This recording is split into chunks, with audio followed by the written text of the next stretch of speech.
cho họ với hướng dẫn thế nên như tôi khẩu rồi. Sự thật này không ai có thể chối cãi được. Họ chính chỉ mới từ cái hướng dẫn thế cứ phải chỉ tạo định chỉ mới để bao giờ chỉ bao giờ. Bởi vì Thiên Chúa đã làm người và đi vào lịch sử của nhân loại. Vì chính tôi tức là ơn lành, theo tôi muốn nhớ rõ bằng lịch sử để tới trận kia đây. Bởi vì rất là nhiều sách, đặc biệt là Kinh Thánh đã ghi tường tận chi tiết. Vì chúng ta chẳng thể hay chọn nước của thầy sự rồi giờ chỉnh dẫn như trò cái phòng đại cha. Thiên Chúa đã làm người để ở với con người. Chỉ đủ để tôi là ơn lành, chờ đợi nhau ra ra cho tin này. Thiên Chúa đã làm người để đồng lao cộng khổ với con người. Chỉ đầu tiên là ơn lành, trò tiên này tổng kết cho cái sở hữu cho những như trong kia đây. Thiên Chúa đã làm người để chữa lành mọi vết thương thể xác cũng như tâm hồn. Chỉ đầu tiên là tiên này có khó bê cho nên cho tôi như trong kia đây để kiếm một cái trình nhớ sang trò nhớ sang hậu đi sĩ. Và trên hết, vì yêu thương con người cho nên Ngài đã diễn tả tình yêu ấy. Cha bao giờ chính từ người tàu yêu cái tên này được họ từ người thứ tộc đẹp người tộc đẹp hơn cả. Bằng cách đã đến ở và trở nên một con người như chúng ta. Họ đã phải đến bao cả sự với thành sự thứ tàu là dù lò theo ý từ tin này được sự của tên. Hơn nữa, vì tội lỗi, vì những đau khổ của con người chúng ta, Ngài đã sẵn sàng mang lấy và chịu chết vì chúng ta. Chắc là một cái vì cái này được đây đâu chỉ vì cái này cho tôi kiếm nó kiểm tra mà được cho lò cho trở về đây trở về kiểm tra. Trong lịch sử nhân loại, nhiều người, nhiều nhà nước đã muốn loại trừ đạo Công giáo. Dạ đi giá đây thảo biết trả là cho nên nó thực sự lúc đây trả thế thực sự cho nó là tôi mua bây giờ tiếng trên chỗ tập trung. Thế nhưng không những họ không diệt trừ, không loại trừ được, mà đạo Công giáo là đạo yêu thương vẫn lan rộng. Ta chỉ mà cho cái trình lấy gì cái lấy tới chỗ chỉ tao ta chỉ mà cho cái trình lấy trình hay là những lưu những phổ bản tuổi. Bởi vì đạo Công giáo dạy con người phải yêu mến Thiên Chúa trên hết mọi sự và yêu thương nhau. Vì cho cái trình Catholic theo cả bé lưu trình độ ta sẽ tăng trừ cho bé lưu luật để xử lý nhiều lưu nhiều thực hiện. Nếu con người hiện hữu ở trên trần gian này mà không yêu thương thì đánh mất một phần nữa, chỉ còn lại phần con mà thôi. Nhớ từ tin này một nhớ tròn cho té ở trên trần xin lỗi xin ba luật để thì cho bị mua nhiều điều kiện đọc không chỉ cho tỏ từ một chia sự. Thật là buồn cho những ai, ngay cả những người Công giáo chỉ biết lo cho miếng ăn, áo mặc, vân vân ở đời này mà thôi. Tôi sẽ tập là cái tiếng này cứ cho nên nó sẽ sinh ra nhiều vấn đề khó học xưa.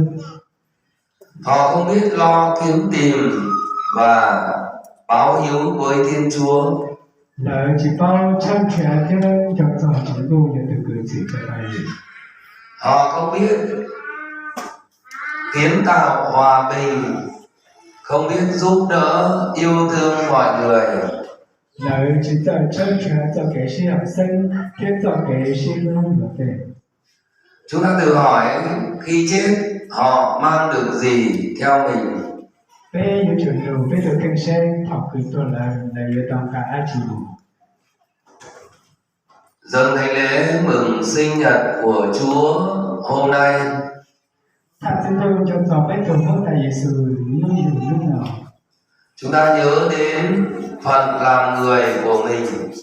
bây giờ tao bây giờ này kiểu cái này nhớ rằng là đây Khi Chúa gửi chúng ta vào đời, chúng ta hãy làm được gì cho đời và cho người. họ chiến đấu sao bây giờ nhớ rằng là đây chỉ bây giờ chủ của tao ý là ta chỉ trò luôn cái đây cho trò là đây Đừng để khi chết đi chúng ta không để lại được danh thơm tiếng tốt cho đời mà lại để tiếng xấu. sắp giờ thằng bây giờ tôi là anh yêu cho tao ý là trong trò luôn cái đây chỉ tao cho tao ý là nó chỉ rõ nhớ rằng là đây họ chủ yếu trong cái họ cứ chỉ là gì nhớ rằng là đây Có thể nói trong 54 dân tộc Hơ Mông được đánh giá là một trong những dân tộc tốt lành nhất. Với chủ đề ta lên nói cả nhớ trò về chất chọc đó hãy này nhớ trò nhớ là đây mà mong dễ hãy này cười sống. Họ phản chứng tình yêu của Chúa nơi cuộc sống đơn sơ nghèo khó của mình. Hãy này mong khởi ra là đây bao giờ chúng tôi cho cái rung nhớ trò họ bên này. Hơn nữa, những anh chị em Mông khi trở thành người Công giáo sẽ trở nên tốt hơn. Chào bạn đại cho cứ hãy này mong cho cứ lên luận tranh cho nên chúng ta đã lên hai nhà chỉ yêu trong đường. Cho nên mỗi người chúng ta đã trở nên con cái của Chúa, đã được Chúa yêu thương, chăm lo, bảo vệ, giữ gìn. Vì ta biết cho nên cho thứ nhất là thứ tao có trình độ cho tu kỳ bây chủ trò sơ theo bây chủ sai sửa theo bây chủ một họ cử tỷ thản. Chúng ta hãy sống tốt ơn gọi của mình. Bây giờ của trình độ luôn luôn họ được gọi rằng. Chúng ta hãy luôn biết tôn thờ Thiên Chúa trên hết mọi sự. Bây giờ chủ nhân luôn cho tỏ kẻ trình độ giờ bây giờ trình độ theo yêu trình để một tài nhưng xe lên trình. Và phải yêu thương nhau đến hơi thở cuối cùng. Theo bây giờ chủ tại siêu lưu chúng ta một tỏ thọ cử bây tổ. Bởi vì Thiên Chúa là tình yêu.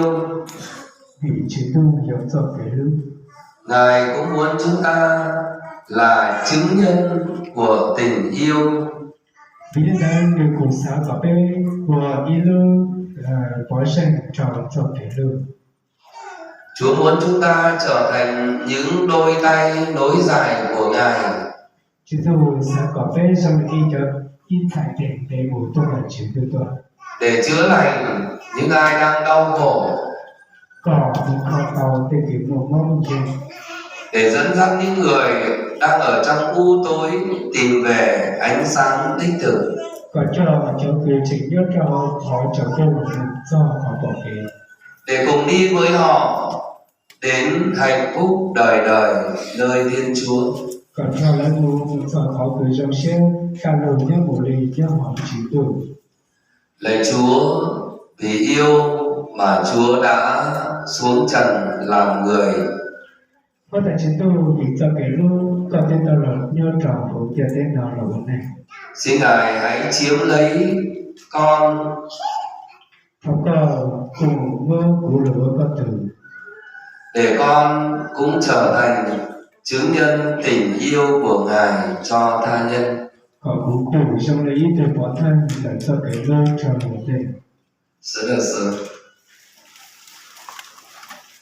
Cô tranh cho chân đường.